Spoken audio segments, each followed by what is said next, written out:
Hello everyone, good morning. कैसे हैं सब? स्वस्थ हैं? मेरी यही कामना है सभी स्वस्थ रहें, मस्त रहें, क्योंकि अभी जो सीज़न चला हुआ है, बारिश का सीज़न चला हुआ है और बारिश से भी हमारे सामने बहुत सारी बीमारियां आती हैं। और वैसे ही हमारे वैश्विक महामारी से पूरा विश्व त्रस्त है कि कोरोना जो है वैश्विक महामारी है और पूरा विश्व से दुखी है। अब थोड़ा सा कम हो रहा है ये, इसकी मार हर देश झेल रहा है, हर फील्ड झेल रहा है। एजुकेशन फील्ड सबसे ज़्यादा इसमें जो मार झेल रहा है, खास करके बच्चे सबसे ज़्यादा परेशान है, क्योंकि उनके स्कूल ओपन नहीं हो पा रहे हैं, उनकी पढ़ाई रुकी हुई है, क्योंकि हर किसी के पास तो नेट की व्यवस्था नहीं होती ना, हर बच्चे के पास ये सारी सुविधा नहीं होती। लेकिन स्कूल तो गवर्नमेंट ने हर जगह खुलवा रखे हैं ना, तो अपनी स्कूल में जाके प्रॉपर बच्चा पढ़ाई कर सकता है और करते भी हैं। लेकिन अभी ये स्थिति आई हुई है कि हम अपनी प्रॉपर पढ़ाई नहीं कर पा रहे हैं, फिर भी हमें रुकना नहीं है, अपनी पढ़ाई कंटिन्यू जारी रखनी है। और इसके लिए हमें एन केन प्रकार जो भी हमें विकल्प मिलता है या जहाँ से भी हमें हमारी एजुकेशन होती है, हमें करते रहना है। अपने आप को स्वस्थ रखना है, बारिश के मौसम की बारिश की जो बीमारियाँ हैं उनसे भी अपने आप को बचा के रखना है। तो आज हम वापस से तुम्हारे पोल साइंस की जो 11th क्लास है उसके जो हमारी पुस्तक है भारत का संविधान, सिद्धांत और व्यवहार, और इसका पहला जो चैप्टर है संविधान क्यों और कैसे, हमने इसका कुछ तो समझाया था कि संविधान किसे कहते हैं, संविधान की क्या आवश्यकता है। ये हमने पॉइंट पिछली वीडियो में तुम्हें मैं समझा चुकी हूँ। आज जो हम चलेंगे, हमारा जो पढ़ेंगे, इसमें जो होगा कि संविधान के क्या कार्य हैं। तो आज हमने संविधान के कार्यों को नोट करना है, संविधान के कार्यों को देखना है कि कौन कौन से ऐसे कार्य है जिसे संविधान करता है। तो पहला कार्य हमें सबसे पहले जो कार्य देना है वो ये कि संविधान तालमेल बैठाता है। तो संविधान का पहला कार्य क्या हो गया? संविधान समाज में तालमेल बैठाता है।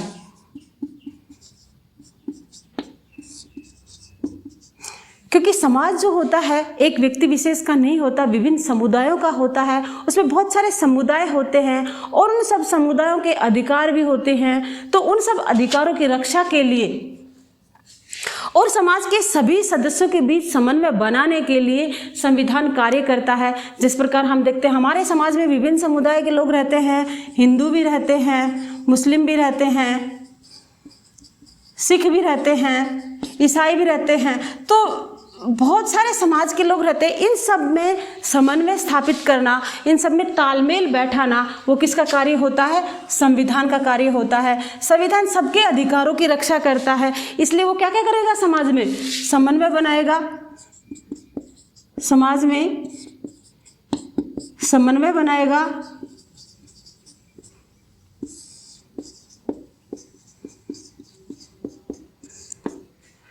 शांति स्थापित करेगा, शांति स्थापित करेगा,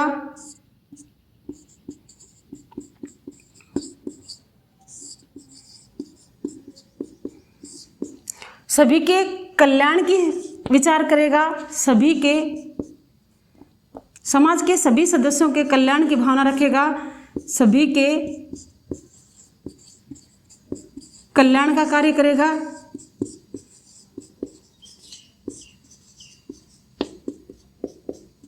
और सभी के अधिकारों की रक्षा करेगा,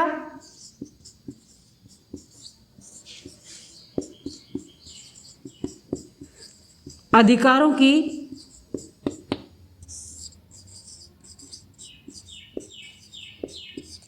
रक्षा करेगा,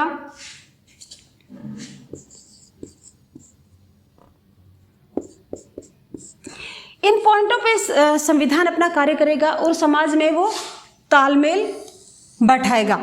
तो इस आधार पर संविधान का पहला कार्य क्या हुआ?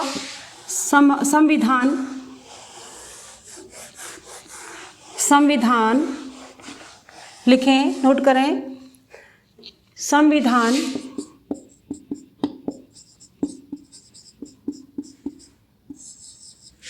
उन बुनियादी नियमों का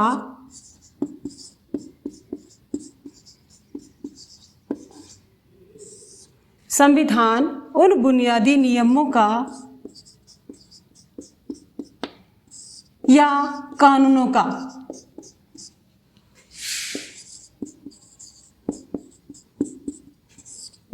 निर्माण करे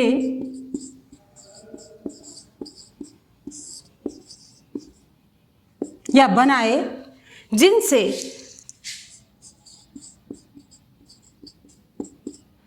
समाज में न्यूनतम समन्वय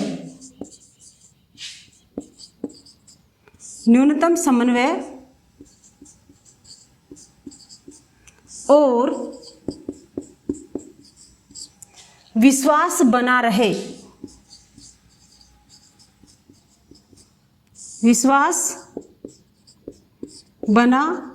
रहे। तो पहला काम क्या आ गया हमारे संविधान का कि संविधान उन बुनियादी नियमों का या कानूनों का निर्माण करे जिनसे समाज में न्यूनतम समन्वय और विश्वास बना रहे, क्योंकि जब तक समाज में समन्वय नहीं होगा, विश्वास नहीं होगा, तब तक वो देश सही सलामत कार्य नहीं कर पाएगा, उसमें बाधाएं आती रहेंगी, उसकी टूटने की स्थिति बनी रहेगी। इसलिए संविधान का सबसे पहला कार्य यही हुआ कि वो उन नियमों को दे जिससे पूरा समाज एक समन्वय में, एक विश्वास में काम करे। तो पहला काम हमारा हो गया। दूसरा संविधान का जो काम है हमारे, दूसरे संविधान का कार्य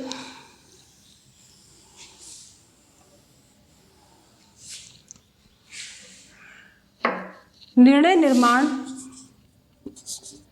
शक्ति किस, दूसरा संविधान का कार्य है निर्णय निर्माण में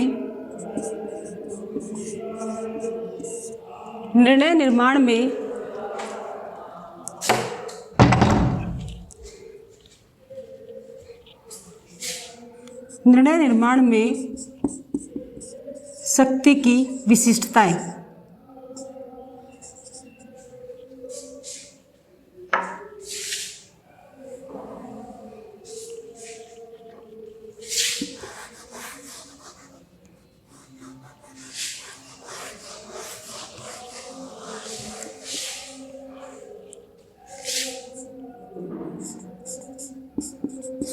निर्णय निर्माण में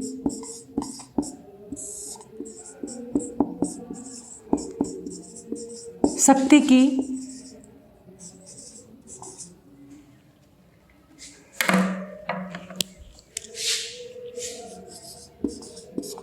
विशिष्टताएं।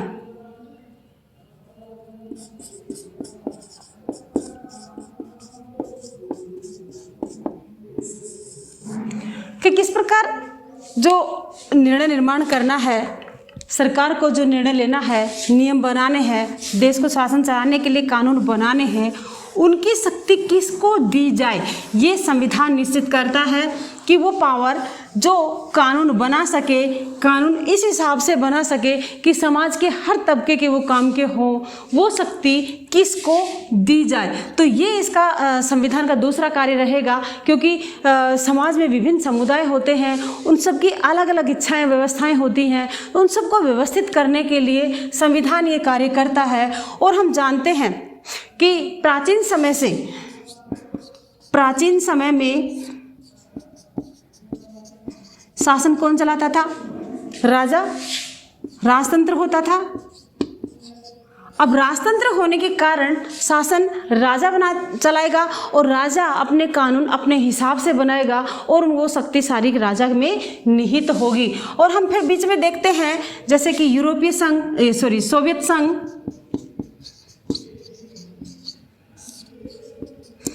सोवियत संघ, आज हम देख सकते हैं चीन को भी देख सकते हैं।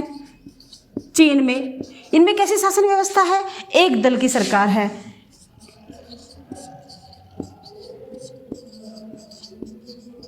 और ये एक दल जो होता है वो तानाशाह बन सकता है, तानाशाह बना हुआ है।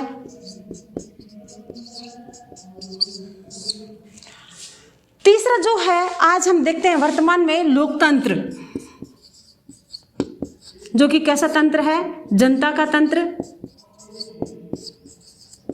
और इसमें कानून कौन बनाएगी, जनता बनाएगी, जनता कानूनों का निर्माण करेगी। लेकिन जनता के में भी किसको ये शक्ति दी जाए कि वो कानून बना सके।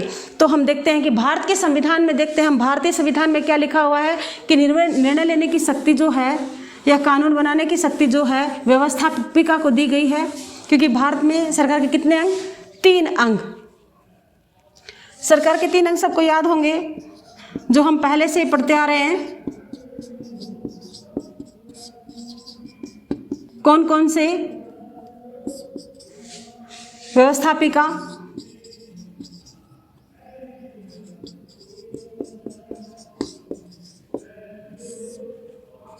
कार्यपालिका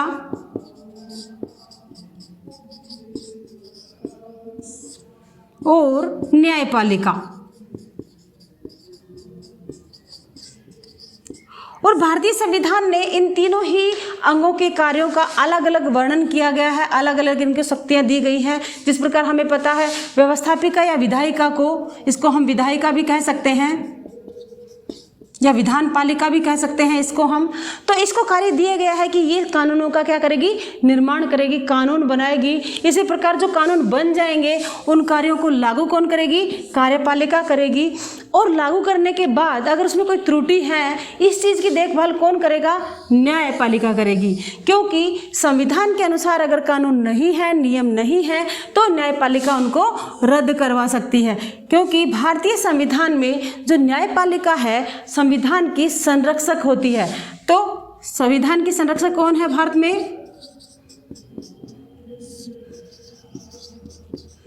संरक्षक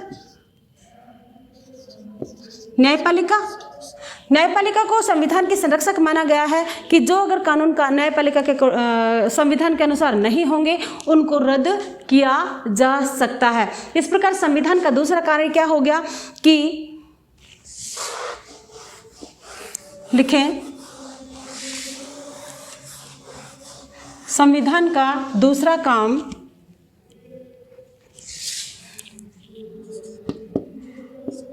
संविधान का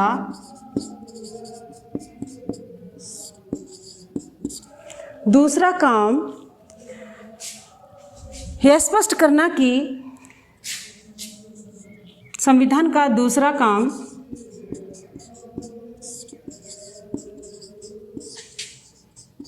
यह स्पष्ट करना कि निर्णय निर्माण की शक्ति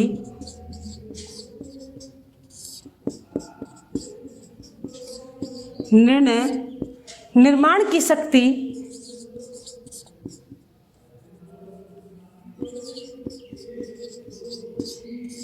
किसको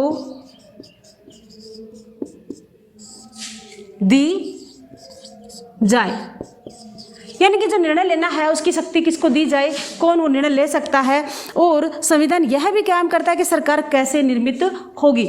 निर्णय निर्माण की शक्ति तो दे दी, साथ में यह भी निर्णय करता है, ये भी लिख लो, संविधान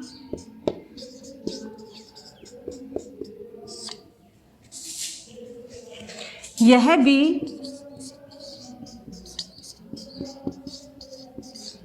निर्णय करता है कि सरकार की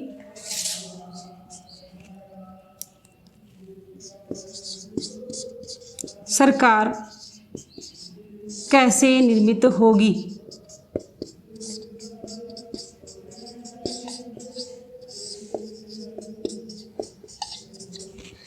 तो दूसरा कार्य हमारे सामने आ गया सरकार का। तीसरा, संविधान का तीसरा जो हमारा कार्य है वो रहेगा, पहले इसको नोट करो सबके सब। तीसरा हमारा संविधान का कार्य रहेगा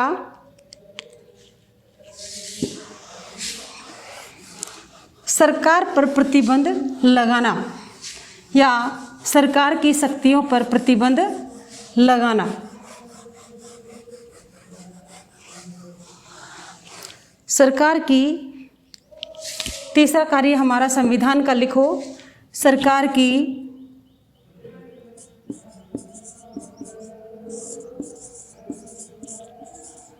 शक्तियों पर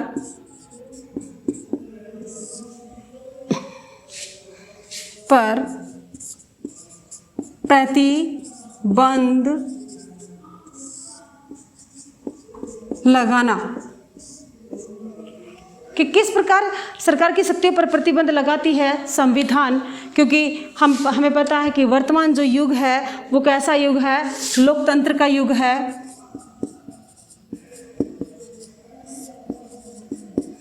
और इसमें सरकार जो बनती है कहीं 5 वर्ष के लिए बनती है, कहीं 4 वर्ष के लिए बनती है, क्योंकि भारत में कितने वर्ष के लिए बनती है भाई, 5 वर्ष में इलेक्शन होते हैं, 5 साल के लिए सरकार बनाई जाती है।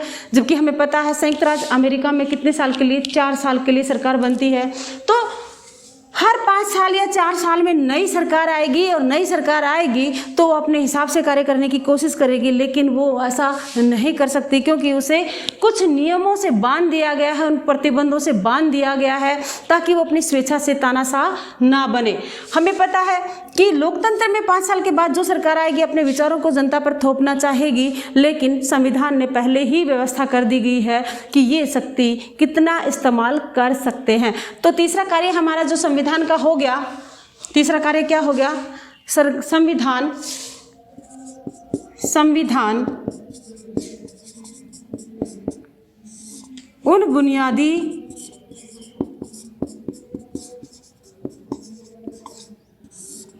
नियमों को बनाए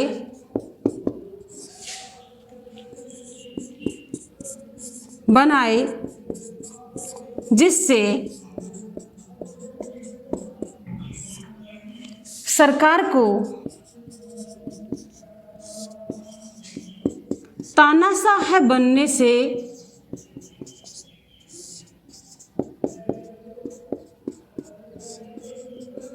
रोका जा सके।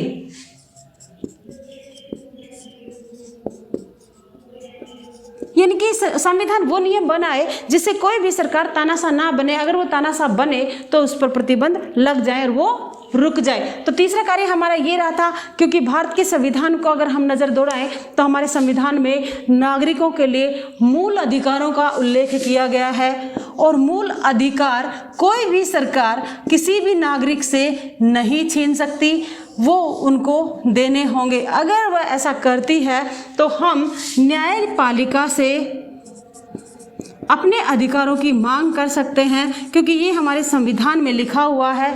तो एक तरह से देखा जाए तो मूल अधिकार जो हैं सरकार पर क्या है, प्रतिबंध हैं। तो इस प्रकार सरकार की शक्ति को प्रतिबंधित किया गया है। तो 3 अधिकार हमने आज संविधान के देख लिए हैं। अगला जो चौथा अधिकार है या चौथा जो कार्य है उसका संविधान का, वो हम आगे के उसमें चैप्टर में रीड करेंगे, आगे के वीडियोज़ में देखेंगे। तब तक के लिए धन्यवाद। जय हिंद, जय भारत।